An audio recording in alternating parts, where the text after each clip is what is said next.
Hello and welcome to Bodybuilding and Fitness Wisdom by Bodybuilding Alchemist. So, सबसे पहली video, सबसे major issue, 3 major mistakes of off season. Because एक चीज़ समझनी आप लोगों के लिए बहुत ज़्यादा ज़रूरी है कि आपका ऑफ सीजन ही आपकी प्रेप है। जिस दिन आप इस चीज़ को समझ गए, उस दिन आपकी बॉडी बिल्डिंग जर्नी बहुत ही ऑर्गेनाइज़, आसान तो नहीं बोलूँगा लेकिन बहुत ही ऑर्गेनाइज़ होने वाली है। बिकॉज़ जितनी मेहनत आप ऑफ सीजन में करोगे, उतनी ही आपको बेटर आउटकम आपकी प्रेप में दिखेगी। सो ऑफ सीजन को सबसे पहले तो एक तरह से नज़रअंदाज करना छोड़िए।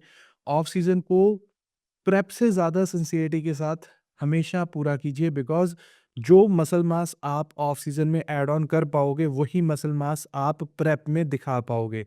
अगर ऑफ सीजन में आप मसल मास पुट ऑन नहीं करोगे, तो प्रेप में आप सेम पिछले साल जैसा ही पैकेज लेके चढ़ोगे।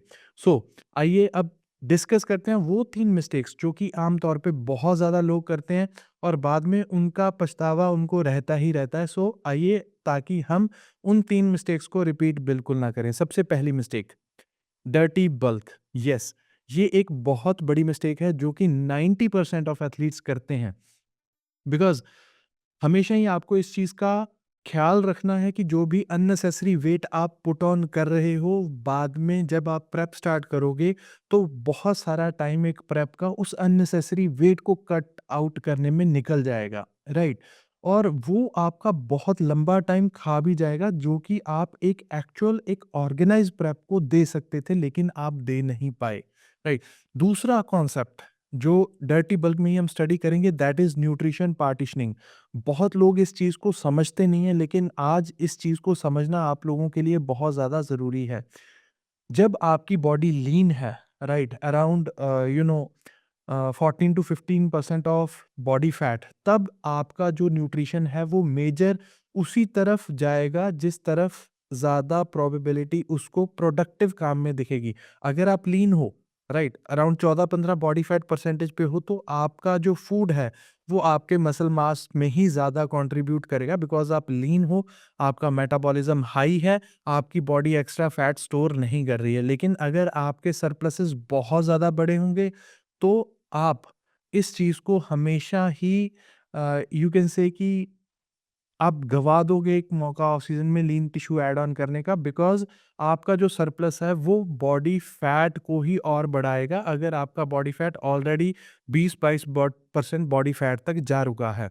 तो न्यूट्रिशन पार्टिशनिंग के हिसाब से आपको जो ऑप्टिमल फैट परसेंटेज अपने ऑफ सीजन में रखना है, वो है just around 17 to 18% of body fat. ये वो परसेंटेज है जहाँ पे आपकी body maximum amount of muscle mass add on करेगी।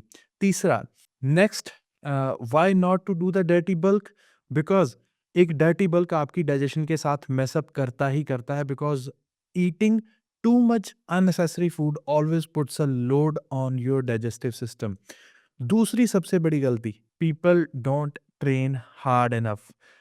आपको लगता होगा कि आप बहुत हार्ड ट्रेन करते हो, लेकिन नहीं, आप इतना भी हार्ड ट्रेन नहीं करते। जब आप एक अच्छे कोच के साथ, जहाँ एक बहुत ही अच्छे पर्सनल ट्रेनर के साथ ट्रेन करते हो, देन आपके सामने रियलिटी निकल के आती है कि आप कितना एफिशिएंटली ट्रेन करते थे, राइट?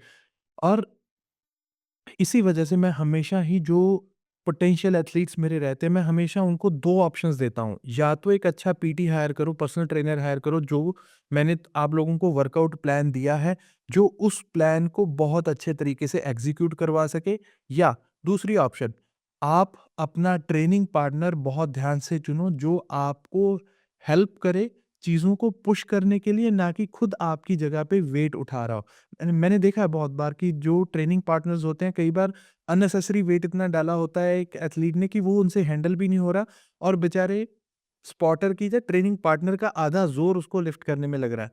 तो ये गलती बिल्कुल ना कीजिए। ट्रेनिंग हार्ड का मतलब है आपको 12 से 15 रेप में फेलियर अचीव करना है, और आखिरी के जो 1 या 2 रेप हैं, उसी में ही आपका ट्रेनिंग पार्टनर या आपका पर्सनल ट्रेनर बिल्कुल उसको सपोर्ट करे, गिरने से रोके, लेकिन आप अपना एफर्ट यूटिलाइज़ ज़्यादा कर पाओ। तीसरा, सबसे बड़ी गलती जो एथलीट्स करते हैं, दे मेस अप देयर रिकवरी।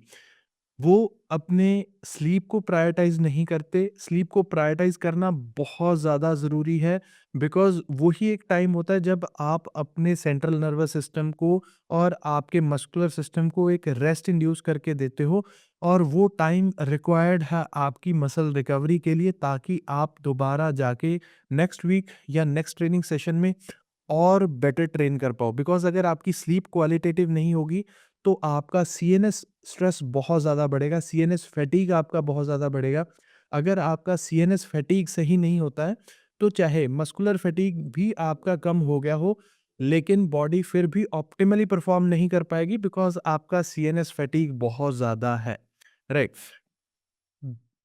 और रिकवरी मैसअप करने में एक और इम्पॉर्टेंट पार्ट है जिसको हमेशा ही एथलीट्स नेग्लेक्ट करते हैं, वो है फिजियोथेरेपिक प्रोसीजर्स की हेल्प ना लेना।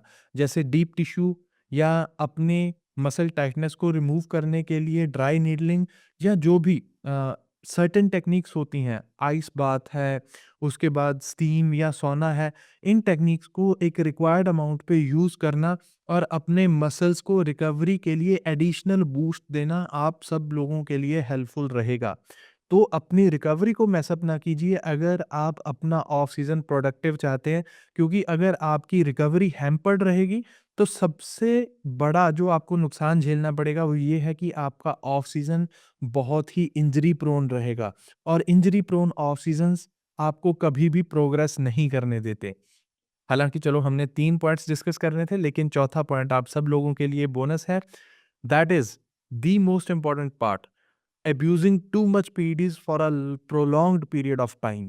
ये बहुत बड़ी गलती है जो कि आप लोगों को नहीं करनी है, बिकॉज़ जब आप बहुत लंबे टाइम के लिए बहुत ज़्यादा ड्रग लोड का अब्यूज़ करते हो, तो आपके जो रिसेप्टर्स होते हैं वो शट डाउन हो जाते हैं। आपकी बॉडी रिस्पॉन्स नहीं करती है ग्रोथ के लिए, बिकॉज़ जो रिसेप्टर्स एनाबॉलिक्स को मतलब चैनलाइज़ करने के लिए आपकी हेल्प करेंगे, वो ऑलरेडी इतने ज़्यादा एक तरह से ब्लॉक हो रखे हैं पीडी अब्यूज़ की वजह से कि वो रिस्पॉन्ड ही नहीं कर रहे हैं। सो एनाबॉलिक्स का अब्यूज़ मत कीजिए। बहुत ल कहीं न कहीं जाके आपको हायर डोज़ेज़ेस के ब्लास्ट पीरियड लेने होते हैं, लेकिन वो कभी भी 3 टू 4 वीक से ज़्यादा नहीं चलने चाहिए, और try to avoid the harsh drugs. Harsh drugs कौन-सी हैं? ये आपको पिछले पॉडकास्ट में देखने को मिल जाएगा। सो गो देयर। एंड एक बहुत इम्पोर्टेंट पॉइंट कि आपको पीईडीज़ का अब्यूज़ क्यों नहीं करना है, वो इसलिए कि आपका हार्मोनल सिस्टम एकदम परफेक्ट रहे, बिकॉज़ हार्मोनल सिस्टम का आपकी ग्रोथ में, आपके मूड में बहुत बड़ा रोल है। आपने बहुत सारे ऐसे लोगों को देखा होगा जो एनाबॉलिक अब्यूज़ की वजह से अपने हार्मोनल सिस्टम को इतना फक अप कर चुके हैं कि they are crazy, they are aggressive, and their personal life and their professional life both sucks. So these are the few mistakes जो कि आपको अपने ऑफ सीज़न में नहीं करनी है। See you in the next video. Thank you.